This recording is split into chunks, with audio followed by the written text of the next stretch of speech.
नमस्कार मित्रों, मैं भागचंद बिजारनिया जनरल साइंस की इस श्रृंखला में जागृति परिवार की ओर से आप सभी का तहे दिल से हार्दिक स्वागत करता हूं।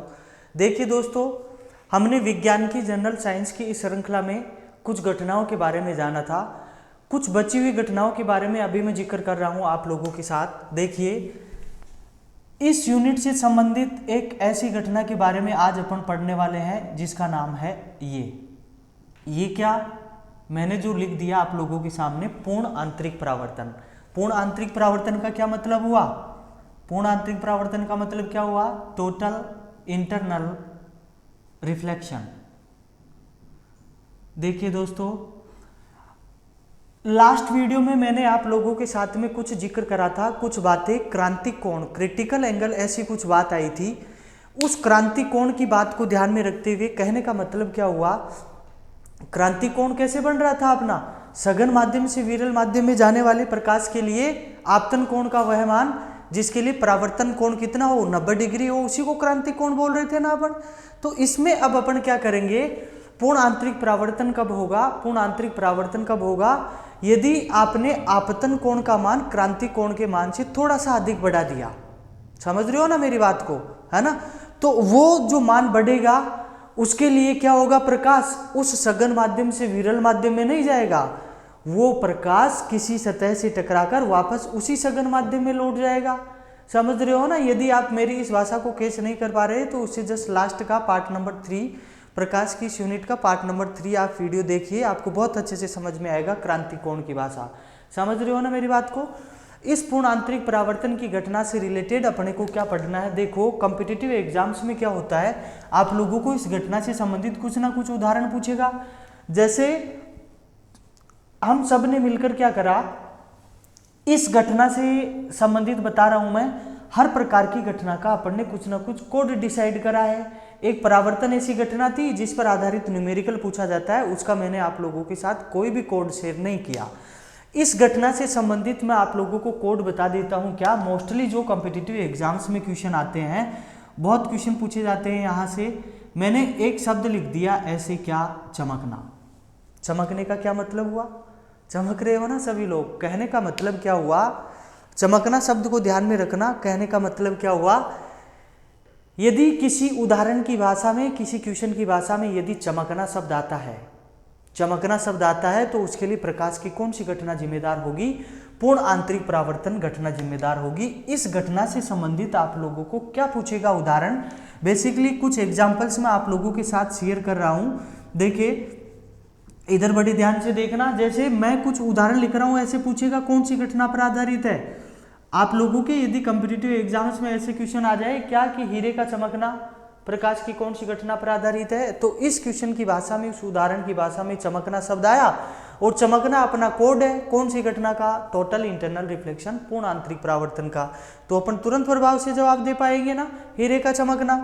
अब देखिए और क्या क्या चमकता है, पानी का चमकना चमकता है ना, जहां पर सूर्य की प्रकाश की किरणें पड़ती है वहां से पानी चमकने लग जाता है। या आपने ऐसे नोटिस करा होगा, जब बचपन में छोटे थे तब मम्मी आपको टब में पानी डाल के नहलाती थी, तब उस टब में आपने नहाया हो तो सूर्य देवता या चांद मामा उस पानी में दिख जाते थे, चंद्रमा दिखते थे ना। आप उसको पकड़ने की कोशिश करते थे ऐसे ऐसे, लेकिन वो आपके हाथ कहाँ आता है ना। जैसे ही आप हाथों को ऐसे चलाते तो वो क्या, वो चंदा मामा गायब हो जाता था। तो कहने का मतलब कहीं ना कहीं पानी चमकता है ना, जहां पर क्या, पानी में जहां पर सूर्य के प्रकाश की किरणें गिरती है वहां से पानी चमकने लग जाता है। समझ रहे हो मेरी बात को? अब ऐसे ही देखो, क्या यदि मैं आप लोगों के साथ में ऐसे लिख दूं क्या कि कोई शीशा है, उस शीशे में दरार पड़ गई, इसका मतलब क्या, वो शीशा टूट गया। शीशे में पड़ी दरार का चमकना, चमकता है क्या? अपने घर में जैसे ही जो भी गाड़ी होती है, यदि उसका शीशा कहीं से चटक जाता है, टूट जाता है, दरार पड़ जाती है, और वहां पर यदि किसी भी प्रकार की प्रकाश की किरणें गिर रही है तो वहां से वो दरार चमकने लग जाती है। मेरे दोस्तों, साथियों, बहुत अच्छे से कवर करना। मोस्टली ऐसे ऐसे उदाहरण आप लोगों के साथ में एग्जाम में पूछ लिए जाते। देखो, चमकना चमकना चमकना, हर एक उदाहरण की भाषा में चमकना शब्द आया ना, तब डायरेक्टली अपन ने जवाब क्या दे दिया, पूर्ण आंतरिक परावर्तन। और क्या क्या चमकता है, मैंने ऐसे लिख दिया इधर क्या, जैसे सपोज करो क्या, बालू मिट्टी या रेत का चमकना, ये भी तो चमकती है ना, बालू मिट्टी के कण बहुत चमकते हैं, तो चमकना शब्द आया, तब डायरेक्टली आप जवाब क्या दे दोगे, पूर्ण आंतरिक परावर्तन। ये वाली घटना, ये वाली बालू मिट्टी या रेत की घटना रेगिस्तान में किसी दूसरे नाम से इसको पूछा जाता है कॉम्पिटिटिव एग्जाम्स में, ये रेगिस्तान में किसी दूसरे नाम से होती होगी, तो क्या रेगिस्तान में ऐसे पूछेगा। सबसे ज़्यादा पूछा जाने वाला उदाहरण इस घटना से संबंधित आज तक जो सबसे ज़्यादा कॉम्पिटिटिव एग्जाम्स में आया है वो ये है, रेगिस्तान में मृगमरीचिका। क्या? मृगमरीचिका। जो मेरे अंग्रेजी माध्यम के भाई बहन हैं वो ऐसे, ये नाम सुना होगा आपने, मिराज का बनना। हिंदी माध्यम वाले मिराज का कहीं और दूसरा अर्थ निकाल रहे होंगे, है ना, तृप्ति का नया एहसास, उसके बारे में जिक्र नहीं कर रहा मैं। ये क्या है, रेगिस्तान में मृगमरीचिका या मिराज का बनना। मृग मर चुका, क्या मतलब हुआ, मृग मर चुका। मृग का मतलब क्या, हिरण। रेगिस्तान में पानी की बहुत किल्लत होती है, पानी की बहुत समस्या होती है, तो हिरण जब पानी की तलाश में रहता है, जब क्या, सपोज करो आप पानी की तलाश में हो और आपको उन रेत के टीलों के बीच में, रेत के दोरों के बीच में आगे ऐसे लगता है जैसे आगे कुछ पानी सा भरा हुआ है, लगता है ना ऐसा। आप जो गर्मियों में यदि आप सड़क पे जाते हो या किसी रेत के टीलों के बीच में जाते हो, तब आप लोगों के साथ में भी ऐसी ऐसी घटनाएं होती होगी। तो आप क्या देखोगे, वो मृग, वो हिरण क्या देखेगा कि यार आगे पानी भरा हुआ है, उसको प्यास लग रही थी तो वो आगे जाएगा, उसको ऐसे लग रहा है कि आगे पानी है, वो दौड़ेगा। पहले प्यास लग रही है और दौड़ेगा, गला सूख जाएगा बेचारे का, लेकिन वो जहाँ पे जाके थक जाएगा वहाँ रुक जाएगा और वहाँ पे उसको पानी नहीं मिल पाएगा। फिर वहाँ जहाँ पे रुकेगा तो थोड़ी दूर आगे उसको ऐसे लगेगा कि अब वहाँ पे पानी है, पानी के भरे होने का भ्रम पैदा होता है ना अपने को, तो फिर वो कुछ दूरी पर और दौड़ेगा। ऐसे दौड़ते दौड़ते क्या हो जाता है, क्या, पानी के कारण, प्यास के कारण उस मृग की, उस हिरण की क्या हो जाती है, मौत हो जाती है। इस घटना को ऐसे ही पूछा जाता है कॉम्पिटिटिव एग्जाम्स में, मोस्टली आती है। ये वाला उदाहरण बहुत अच्छे से ध्यान में रखना। या फिर इसको ऐसे पूछ लिया जाता है, क्या, देखो इधर बड़े ध्यान से, गर्मियों में सड़क पर चलते समय, गर्मियों में सड़क पर चलते समय पानी के भरे होने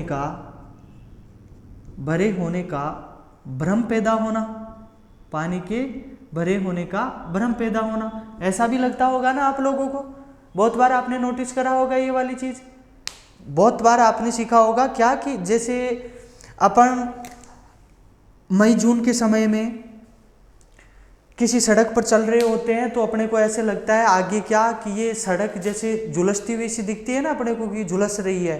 कहने का मतलब वास्तव में तो ऐसे लगता है अपने को आगे की जैसे कुछ पानी सा हो, है ना। इस प्रकार की घटनाओं को बहुत मोस्टली कॉम्पिटिटिव एग्जाम्स में पूछा जाता है। आप लोगों को हमेशा तैयार रखना है, इस प्रकार की चीज़ों को मोस्टली कॉम्पिटिटिव एग्जाम्स में पूछ ली जाती है।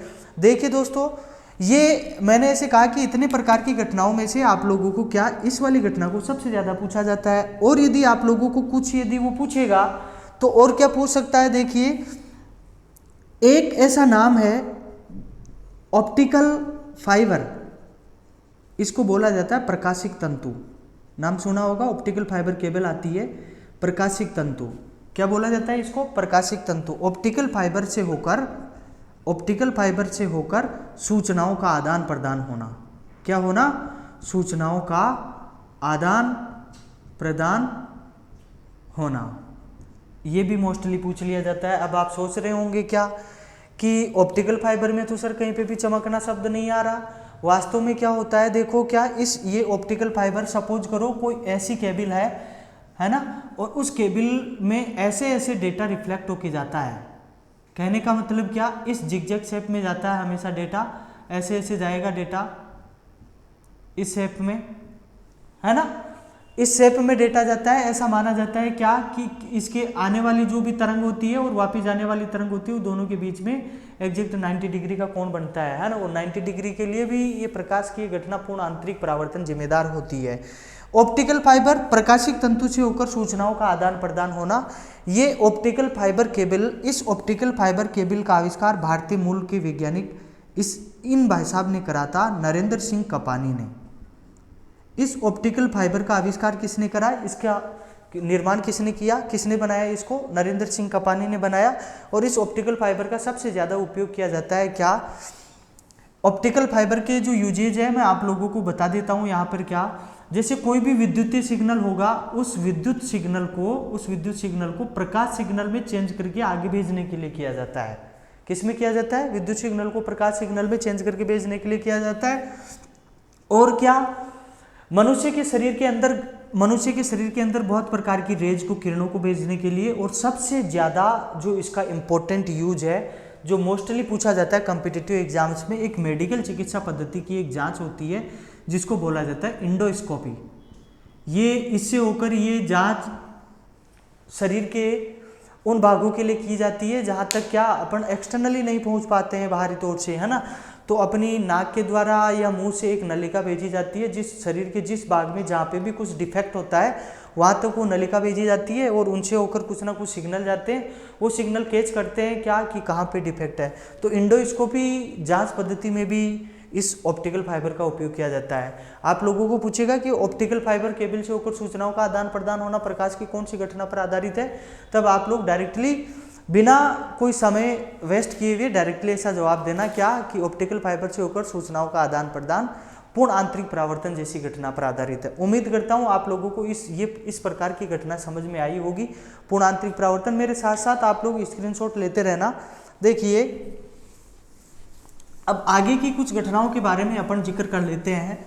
इस यूनिट को बहुत अच्छे से आप लोग समझ पाए होंगे, उम्मीद करता हूँ बहुत अच्छे से समझ आया होगा आप लोगों को।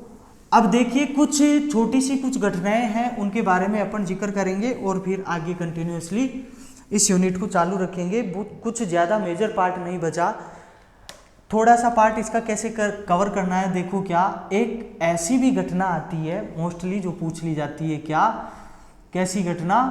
प्रकाश का ध्रुवण, नाम सुना होगा आप लोगों ने, प्रकाश का ध्रुवण, बहुत बार नाम सुना होगा आप लोगों ने प्रकाश का ध्रुवण। ध्रुवण का मतलब क्या हुआ? Polarisation, polarisation of light. प्रकाश का ध्रुवण, ध्रुवण का क्या मतलब हुआ? Polarisation of light. मैं आप लोगों को बता देता हूं, ये ध्रुवण एक ऐसी घटना है, मोस्टली कई बार डायरेक्टली यहीं से क्वेश्चन पूछ लिया जाता है। ये ध्रुवण इस प्रकार की घटना होती है क्या कि ये दो प्रकार की तरंगों में अंतर स्पष्ट करती है कि ये किस प्रकार का है, अनुप्रस्थ है या अनुदैर्घ्य है। इन दोनों तरंगों में अंतर को स्पष्ट कौन सी घटना करेगी? ध्रुवण करेगी। समझ रहे हो ना मेरी बात को? अनुप्रस्थ और अनुदैर्घ्य तरंगों में अंतर को स्पष्ट कौन करेगी? ध्रुवण घटना करेगी, पोलराइजेशन करेगी, है ना। ये ध्रुवण की घटना केवल और केवल अनुप्रस्थ प्रकार की तरंगों में ही होती है, अनुदैर्घ्य प्रकार की तरंगों में ध्रुवण की घटना नहीं होती है। बहुत अच्छे से ध्यान में रखना, मोस्टली पूछा जाता है कि ध्रुवण की घटना किस में होती है? अनुप्रस्थ तरंगों में, और अनुदैर्घ्य तरंगों में कभी भी ध्रुवण की घटना नहीं होगी। देखिए मैंने आप लोगों को जिस टाइम ये यूनिट शुरू करी थी, मैंने तरंगों का कुछ बेसिक क्लासिफिकेशन करा था। उस टाइम आप लोगों को बताया होगा क्या कि ये जो अनुप्रस्थ तरंग होती है, इसका उदाहरण मैंने यहाँ पर लिखा था आप लोगों के सामने। याद करो फर्स्ट वो class, part first, general science light unit का पार्ट फर्स्ट।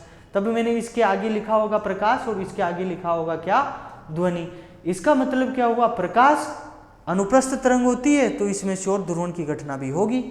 ध्वनि अनुदैर्घ्य तरंग होती है लेकिन इसमें ध्रुवण की घटना नहीं होती है। समझ रहे हो ना आप मेरी बात को कि ध्रुवण की घटना किस किस में होगी?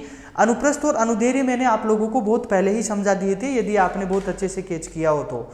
ये ध्रुवण की घटना केवल और केवल आप लोगों के लिए अनुप्रस्थ तरंगों में हो पाएगी, अनुदैर्घ्य तरंगों में ध्रुवण की घटना नहीं होती है। देखो वास्तव में ये ध्रुवण की डेफिनेशन, ध्रुवण की परिभाषा अपने को क्या कहती है? क्या कि प्रकाश की कोई भी किरण जिसका संचरण क्या एक ही तल में लंबवत हो। समझ रहे हो ना बात? लंबवत एक ही तल में हो लेकिन वो क्या हो? सममित न हो। इसका मतलब क्या? फैले नहीं। समझ रहे हो ना मेरी बात को? तो इसके लिए क्या, इस प्रकार की घटना को बोला जाता है समतल ध्रुवित प्रकाश। क्या बोला जाता है इसको? समतल ध्रुवित प्रकाश कहा जाता है। समतल ध्रुवित प्रकाश कहा जाता है इसको। क्या कहा जाता है? समतल ध्रुवित प्रकाश कहा जाता है। ठीक है ना दोस्तों। अध्रुवण प्रकार की घटना कौन सी होगी? फिर अध्रुवण प्रकार की घटना ऐसी होगी कि किसी भी प्रकार की कोई भी प्रकाश की तरंग अपने संचरण के लिए एक ही तल में तो जाएगी, है ना। एक ही तल में तो हो जाएगी, लेकिन वो सभी दिशाओं में बराबर बराबर समान रूप से क्या हो जाएगी, फेल हो जाएगी, है ना। तो अध्रुवीय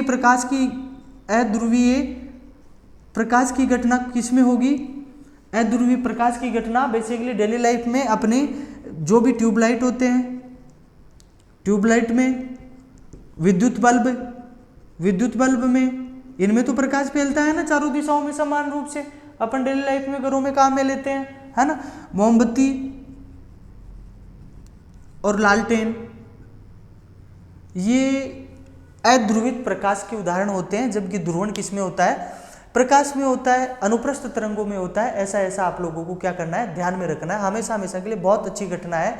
कोशिश क्या करो सारी की सारी चीजें अच्छे वे में अच्छे से कवर करने की, समझ रहे हो ना बात को।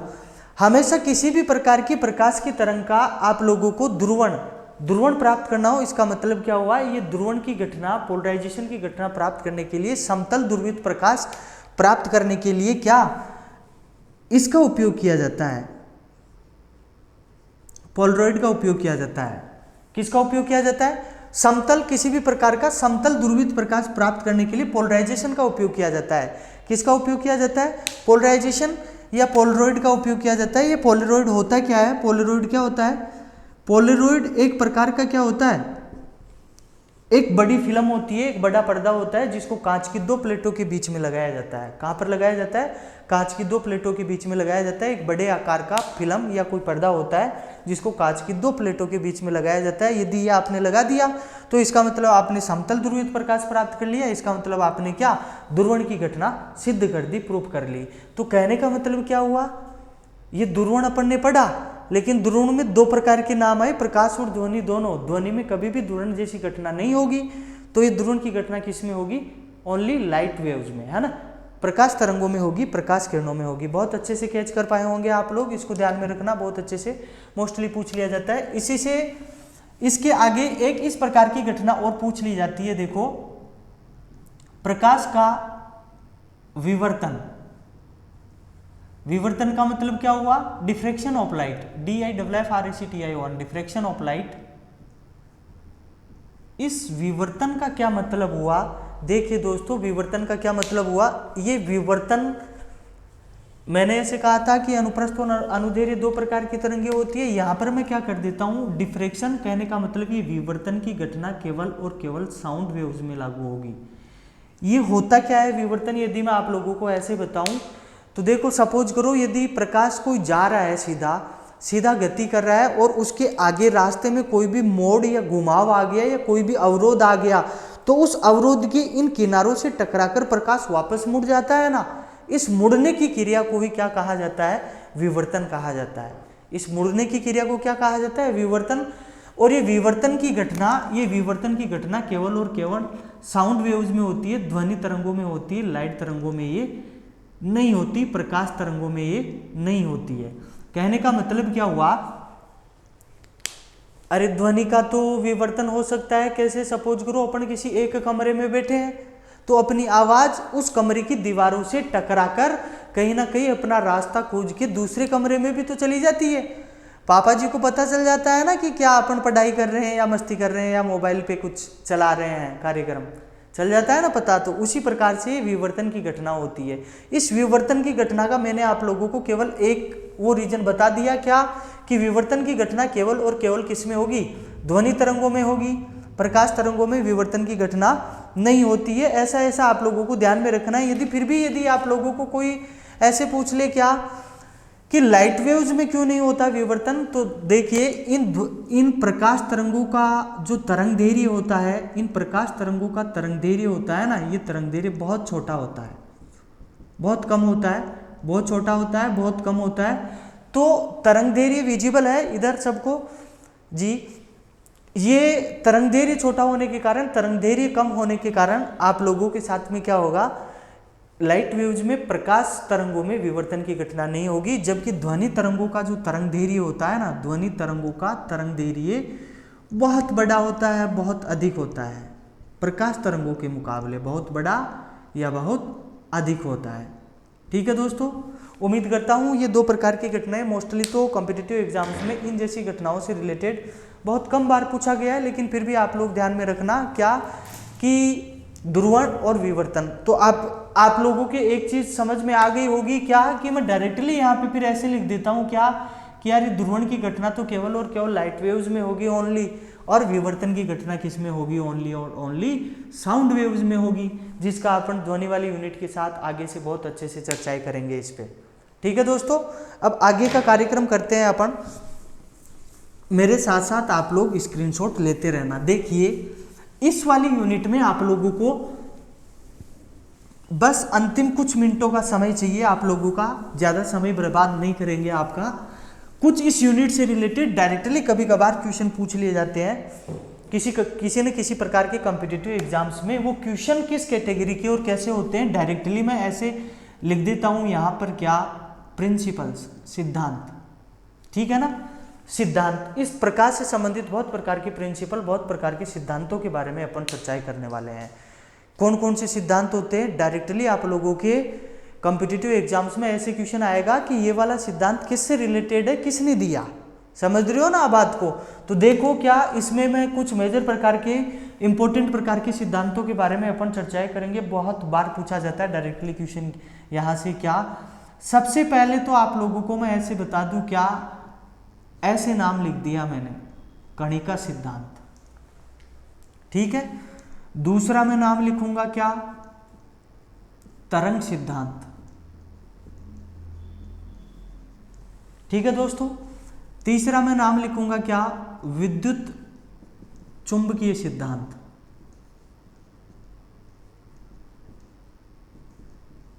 ठीक है दोस्तों, तीन प्रकार के सिद्धांतों के बारे में अपन यहां पे चर्चाएं करेंगे मोस्टली जो पूछे जाते हैं कॉम्पिटिटिव एग्जाम्स में।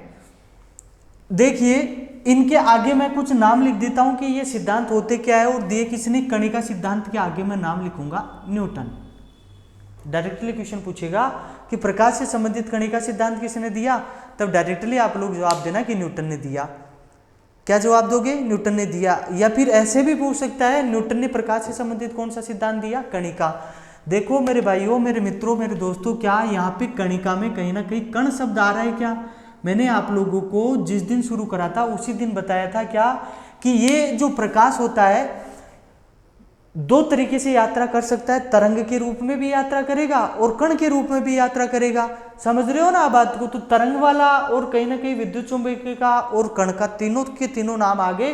तो ये बताया किसने था अपने को कि कण के रूप में चलता है या तरंग के रूप में चलता है। उन सब बातों की अपन क्या कर रहे हैं, यहाँ पर चर्चाएं कर रहे हैं। तो बहुत अच्छे से, बहुत ध्यान से सुनो। क्या कणिका सिद्धांत किसके द्वारा दिया गया, न्यूटन के द्वारा। ये कण, कणिका से मैंने कण शब्द निकाल लिया। कहने का मतलब क्या, जैसे डेली लाइफ में आप अपने घर में सुबह सुबह जैसे सूर्योदय का टाइम होता है, आप लोग झाड़ू पोछा करते हो। सूर्य देवता कौन सी दिशा में होता है, पूर्व दिशा में होता है ना। आप झाड़ू पोछा करते हो, घर में रोशनदान है, उस रोशनदान से होकर आप लोगों को सूर्य के प्रकाश की किरणों में धूल मिट्टी के कण उड़ते हुए दिखते होंगे, दिखते हैं ना दोस्तों। या फिर आपने ऐसे देखा होगा क्या कि आप किसी कच्चे रास्ते से होकर जा रहे हो और आपके आगे आगे कोई गाड़ी जा रही है, रात का समय है ना, और आप बाइक से, मोटरसाइकिल से उस गाड़ी के, फोर व्हीलर के पीछे पीछे चल रहे हो। तो उस फोर व्हीलर ने उस कच्चे रास्ते में धूल मिट्टी के कण उड़ाए होंगे, है ना। और वो कण आप लोगों को आपकी क्या, आपकी बाइक की लाइटों में दिखे होंगे, दिखे थे ना दोस्तों। इन्हीं प्रकार के कणों को न्यूटन ने क्या नाम दिया, कणिका। समझ रहे हो ना। तो डायरेक्टली क्वेश्चन पूछेगा कि प्रकाश से संबंधित कणिका सिद्धांत किसने दिया, बहुत अच्छे से जवाब दे देना, न्यूटन ने। या फिर ऐसे पूछ सकता है कि न्यूटन ने प्रकाश से संबंधित कौन सा सिद्धांत दिया, तब आप लोग डायरेक्टली बता देना कणिका सिद्धांत। Very good, very nice. ऐसे फॉलो करते रहो। ये जागृति परिवार आप लोगों की सेवा के लिए हमेशा हाजिर है। Thank you very much. तरंग सिद्धांत की अपन बातें कर लेते हैं। ये तरंग सिद्धांत किसी भैया ने दिया था। मोस्टली पूछा जाता है इनका नाम हाइगेंस। डायरेक्टली पूछेगा कि प्रकाश से संबंधित तरंग सिद्धांत किसने दिया, तब आप लोग बताना कि हाइगेंस ने दिया। या फिर ऐसे पूछेगा कि हाइगेंस ने प्रकाश से संबंधित कौन सा सिद्धांत दिया, तब आप लोग बता दोगे ना कि तरंग सिद्धांत दिया। Very good, very nice. अब देखो क्या ये हाइगेंस का तरंग सिद्धांत अपने को क्या बताता है, क्या बताता है। हाइगेंस के इस तरंग सिद्धांत के अनुसार अपन 3 प्रकार की चीजों की व्याख्या कर सकते हैं, जो अपन ने पूर्ववर्ती घटनाएं पढ़ी थी क्या, इससे इस तरंग सिद्धांत के अनुसार ही इस विवर्तन की व्याख्या की जा सकती है, और इसी तरंग सिद्धांत के अनुसार ही ध्रुवण की व्याख्या की जा सकती है, समझ रहे हो ना। और इसी तरंग सिद्धांत के अनुसार ही व्यतिकरण की व्याख्या की जा सकती है।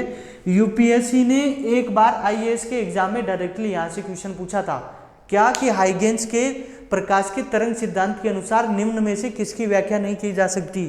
तो इस तरंग सिद्धांत से अपन केवल 3 ही चीजों की व्याख्या कर सकते हैं, विवर्तन, ध्रुवण और व्यतिकरण। ऐसे लग रहा होगा आज तो खूब पका रहा है ना, जल्दी से कैच कर लो, चंद मिनटों का टाइम है, कुछ ही देर पढ़ाएंगे, उसके बाद में ये लाइट की यूनिट आपकी ज़िंदगी से हमेशा हमेशा के लिए खत्म हो जाएगी। फिर कभी भी लाइट की यूनिट नहीं लेके आएंगे, फिर नया शुरू करेंगे जो अपन ने इंट्रोडक्शन पार्ट में करा था कि नेक्स्ट क्या पढ़ने वाले हैं अपन।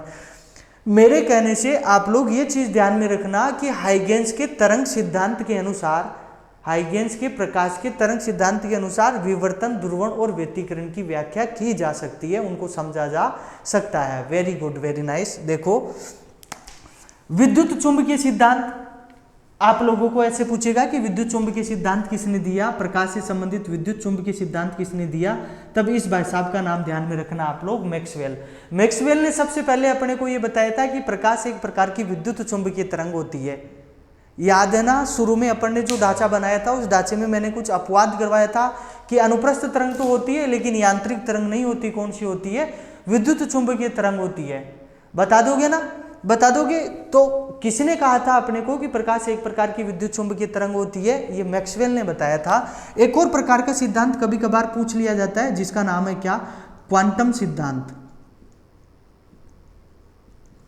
ठीक है ना, क्वांटम थ्योरी, क्वांटम सिद्धांत किसने दिया था? मैक्स प्लांक ने दिया था। किसने दिया था? मैक्स प्लांक ने दिया था। इस भाई साहब ने वास्तव में कहा क्या था? इस क्वांटम सिद्धांत को कभी कभार ये भी कहा जाता है, इस नाम से भी पूछ लिया जाता है, फोटोन सिद्धांत। अब देखो भैया, ये फोटोन क्या है?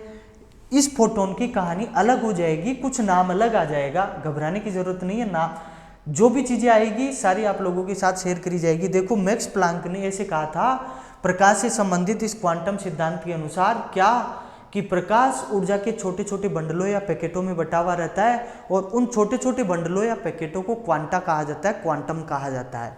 समझ रहे हो ना आप बात को? लेकिन उसी प्रकाश के छोटे छोटे बंडलों या पैकेटों को फोटोन नाम सबसे पहले आइंस्टीन ने दिया था। आइंस्टीन ने क्या कहा था? कि प्रकाश ऊर्जा के छोटे छोटे बंडलों या पैकेटों में बटा हुआ रहता है और उन बंडलों या पैकेटों को क्या बोला आइंस्टीन ने? फोटोन कहा। जैसे सपोज करो, इस मैक्स प्लांक के क्वांटम सिद्धांत के अनुसार एक फॉर्मूला निकल के आता है जो आप लोग मेरे साथ साथ कवर करोगे, E = h/μ। समझ रहे हो ना मेरी बात को?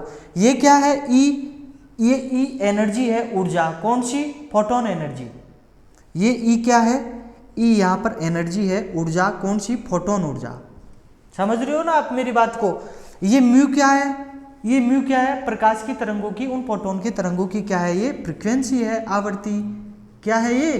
फ्रीक्वेंसी, आवृत्ति। बस इतना सा ध्यान में रख लेना, कभी कभार पूछ ले तो, कि मैक्स प्लांक के क्वांटम सिद्धांत के अनुसार निम्न में से कौन सा फॉर्मूला सही है ना? और ये H क्या है? ये प्लांक्स कांस्टेंट है, प्लांक नियतांक। प्लांक्स कांस्टेंट, प्लांक नियतांक, है ना? और यदि आप लोग पता करना चाहो तो इस प्लांक नियतांक की जो वैल्यू होती है वो 6.62 × 10⁻³ जूल सेकंड, इतनी वैल्यू होती है। आप लोगों को शायद विजिबल है, ये दिख रहा है ना सभी को? तो इस मैक्स प्लांक के क्वांटम थ्योरी के अनुसार, क्वांटम सिद्धांत के अनुसार अपन ने एक फॉर्मूला जनरेट कर लिया और उस फॉर्मूले का नाम है क्या? E = h/μ, है ना? E का मतलब एनर्जी, ऊर्जा, फोटोन ऊर्जा। F का मतलब फ्रीक्वेंसी, आवृत्ति, उन प्रकाश तरंगों की आवृत्ति। और इस H का मतलब क्या है? इस H का मतलब प्लांक्स कांस्टेंट, प्लांक नियतांक, जिसकी वैल्यू होती है 6.62 × 10⁻³ अब देखिए दोस्तों, इसका स्क्रीनशॉट लेते रहना आप लोग। अंतिम मिनट का आप लोगों का इस यूनिट का मैं कुछ बात जो बची है वो बताना चाह रहा हूँ। उसके बाद में ये यूनिट कभी भी आपकी लाइफ में नहीं आएगी मेरी ओर से। देखिए, मेरे कहने से एक और चीज़ को ध्यान रखना प्लीज़, रिक्वेस्ट है। कैसे? देखो, यहाँ से जो क्वेश्चन पूछ लिया जाता है क्या, आप लोगों को इस लाइट यूनिट से रिलेटेड, इस प्रकाश यूनिट से रिलेटेड एक और चीज पूछ सकता है, वो क्या, इससे संबंधित एक प्रभाव पूछा जाता है, इफेक्ट। क्या इफेक्ट पूछेगा वो, क्या प्रभाव पूछेगा? तो मेरे कहने से एक चीज ध्यान में रखना, दो प्रकार के प्रभावों की मैं अभी चर्चा कर लेता हूं आप लोगों के साथ में। एक तो होता है टिंडल इफेक्ट, टिंडल प्रभाव, ठीक है ना, और एक प्रकार का प्रभाव कुछ ही समय बाद, कुछ ही दिनों बाद अपने इसी विज्ञान की श्रृंखला में आगे आएगा, जिसको बोलेंगे अपन डॉपलर इफेक्ट, डॉपलर प्रभाव। ये टिंडल प्रभाव तो डायरेक्टली अपन इससे रिलेटेड करवा देंगे, और इस डॉपलर प्रभाव का रिलेशन किसके साथ करेंगे? ध्वनि के साथ करेंगे। और टिंडल प्रभाव का रिलेशन किसके साथ करेंगे? प्रकाश के साथ। यदि आप लोग नहीं समझ पा रहे तो मैं आप लोगों को बता देता हूं, डायरेक्टली आप लोगों को कॉम्पिटिटिव एग्जाम्स में पूछेगा कि टिंडल प्रभाव किससे संबंधित है, तब मेरे कहने से जवाब देना कि प्रकाश से संबंधित है। और डॉपलर प्रभाव किससे संबंधित है, तब आप लोग मेरे कहने से जवाब देना कि सर ध्वनि से संबंधित है, ठीक है। वास्तव में टिंडल होता क्या है, क्या कहा था टिंडल इफेक्ट के अनुसार, ये टिंडल प्रभाव होता क्या है, तो मैं आप लोगों को बता दूं। जैसे सपोज करो कि गर्मियों का समय है और थोड़ी थोड़ी हवाएं चल रही है, गर्म हवाएं जिनको लू कहा जाता है। आप किसी रास्ते पे पैदल चल रहे हो, थोड़ी दूर पैदल चलोगे, सपोज करो आपको 2 किलोमीटर जाना है, तो थोड़ी दूर पैदल चलोगे तो आपके पसीना आएगा। यदि रास्ते में कोई भी छायादार पेड़ आप लोगों को दिखेगा तो आप क्या कोशिश करोगे कि यार मैं इसकी छाया के नीचे रुक जाऊं कुछ टाइम के लिए। क्यों? क्योंकि बॉडी पे तेज पसीना है, और क्या इस एटमॉस्फेयर का टेम्परेचर जो है ना वो बहुत ज़्यादा है, तापमान अधिक है ना, इतने तापमान को आप सहन नहीं कर पाए होंगे। इसी कारण छायादार पेड़ को देख के और आप उसकी छाया में रुक गए। मैंने ऐसे कहा था कि हवा का झोंका चल रहा है तो उस पेड़ की पत्तियां भी हिलेगी। सपोज करो आप पेड़ के नीचे हो, सूर्य देवता, दोपहर का टाइम है, सूर्य देवता कहाँ है? ऊपर चोटी पे है ना, एकदम सिद्ध में है ना, और आप पेड़ के नीचे हो, तो जो पेड़ की पत्तियां जब हिलेगी, जब पेड़ की पत्तियां हिलेगी किसके कारण? उस हवा के झोंके के कारण। तो वो सूर्य का प्रकाश कभी तो आपके शरीर पे गिरेगा और कभी नहीं गिरेगा, क्योंकि बीच में कभी कभी अवरोध का काम करेगी ना, वो पत्तियां करेगी ना। समझ रहे हो ना मेरी बात को, है ना। तो ऐसा इस टिंडल भाई साहब ने अपने टिंडल इफेक्ट में कहा था। समझ रहे हो ना मेरी बात को? कहने का मतलब क्या कि लाइट की मिसमैचिंग, प्रकाश का कभी गिरना कभी नहीं गिरना, कभी आना कभी नहीं आना, ये वाला जो प्रभाव है, ये वाला जो इफेक्ट है वो प्रकाश से संबंधित है। ऐसा आप लोग ध्यान में रखना। ऐसे ही फ्रीक्वेंसी की मिसमैचिंग को, आवर्ती की मिसमैचिंग को डॉपलर भाई साहब ने समझाया था, जो अपन ध्वनि वाली यूनिट में बहुत डिटेल से समझने वाले हैं। कैसे कैसे क्वेश्चन आते हैं, जैसे सपोज करो कोई रेलवे लाइन जा रही है या आप किसी प्लेटफॉर्म पर किसी जंक्शन पर बैठे हो, है ना, एक रेलगाड़ी ऐसी जो 1 किलोमीटर पहले से हॉर्न दे रही है, कंटिन्यूसली हॉर्न चालू रहेगा उसका, 1 किलोमीटर पहले से हॉर्न देती हुई आ रही है। जैसे जैसे वो आपके पास आएगी तो आपको हॉर्न की आवाज़, उसकी इंटेंसिटी, उसका साउंड तेज हो जाएगा, तो आवाज़ तेज सुनाई देगी। आपके एकदम जैसे ही सामने रहेगी उस हॉर्न की आवाज़ अधिकतम होगी, और जैसे ही आपको छोड़कर वो आगे जाएगी उस हॉर्न की आवाज़ क्या हो जाएगी? धीरे धीरे कम हो जाएगी। तो आवाज़ का कम ज़्यादा हुआ, फ्रीक्वेंसी की मिसमैचिंग हुई। इसी को डॉपलर भाई साहब ने समझाया था सबसे पहले। या फिर आप इसको ऐसे समझने की कोशिश करना, जैसे सपोज करो अपन बाइक पे चलते हैं साथ साथ, है ना, 2-4 लोग आपस में बातें करते करते हुए पैरेलल में गाड़ियां चल रही है, बाइक चल रही है ना, एक एक सिद्ध में जा रहे हैं ना, हाँ, पीछे से कोई 4 व्हीलर वाला हॉर्न दे रहा हो, बोले उसको साइड नहीं देनी है। ऐसा मत किया करो, कभी भी वाहन चलाते समय बात मत किया करो फालतू की गाड़ी पे बैठ के, है ना। तो आपने यदि कभी बात करते हुए आप गए हो तो हवा के झोंके के कारण आपका साथी पड़ोसी जो दूसरी बाइक पे है उसने कभी तो आपकी आवाज़ को तेज सुना होगा, कभी धीरे सुना होगा, होता है ना ऐसा, है ना। इस घटना को सबसे पहले डॉपलर ने बताया था, और ये किससे संबंधित है? ध्वनि से संबंधित है। तो क्या कहा जाता है? डायरेक्टली क्वेश्चन पूछा जाता है कि डॉपलर प्रभाव किससे संबंधित है? डायरेक्टली जवाब देना ध्वनि से। और टिंडल प्रभाव किससे संबंधित है? प्रकाश से। मेरे प्यारे प्यारे साथियों, मेरे प्यारे प्यारे भाइयों, मेरे मित्रों, इस जनरल साइंस की श्रृंखला में इस लाइट यूनिट से मैंने आप लोगों के साथ जो भी चीज़ें शेयर करी है, आशा करता हूँ मैंने मेरी कोशिश करी है सब कुछ आप लोगों को एक्सप्लेन करने की। यदि फिर भी मेरे द्वारा आप लोगों तक कोई चीज़ नहीं पहुंची है तो प्लीज़ कमेंट बॉक्स में ज़रूर बताइएगा, या जागृति क्लासेज के व्हाट्सअप नंबर पे आप हमें मैसेज करके सूचित कर सकते हैं। मेरी तरफ से मैंने पूरी कोशिश करी है आप लोगों को हर एक चीज़ उपलब्ध करवाने की। यदि फिर भी कुछ गलती हुई हो तो छोटा बड़ा भाई मान के माफ़ कर दीजिएगा। आपकी सेवा में जागृति परिवार हमेशा हमेशा के लिए तैयार रहेगा। Thank you very much. हंसते रहो, मुस्कुराते रहो, मस्त रहो, लगे रहो। Thank you.